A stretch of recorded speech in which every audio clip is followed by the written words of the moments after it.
By Simon Samano, May 9, 2021, 05 p.m.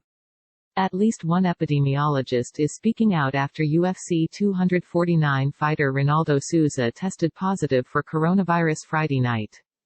The UFC announced that Souza, who was scheduled to face Uriah Hall in a middleweight bout, was removed from the card after he and two of his cornermen tested positive for COVID-19.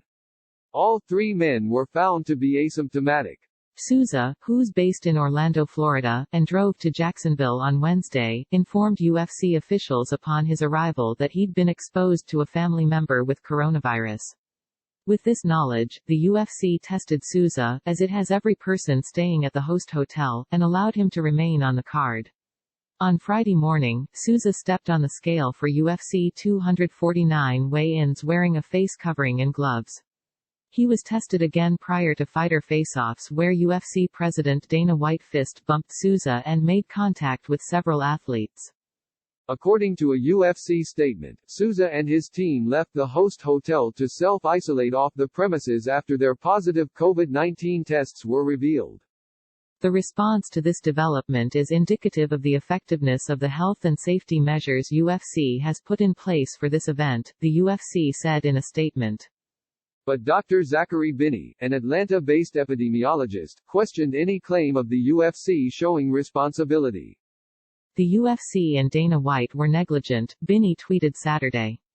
Tried to restart early, the predictable thing happened, and they mishandled it. If this was your system working as designed, your system is bogus. Binney illustrated his point by specifically laying out the timeline of events in a previous Twitter thread. Binney, in questioning the UFC's claim that Souza was isolated, closed his thread by pointing to video of Souza next to Fabricio Werdum and not adhering to social distancing around other fighters. UFC 249, with the blessing of the Florida State Boxing Commission regulating it, will proceed as planned Saturday at VyStar Veterans Memorial Arena, headlined by an interim lightweight title fight between Tony Ferguson and Justin Gaethje. The card streams on ESPN Plus pay-per-view following prelims on ESPN and ESPN Plus. The UFC's next two cards planned for Jacksonville next week on May 13 and 16 also are scheduled to continue.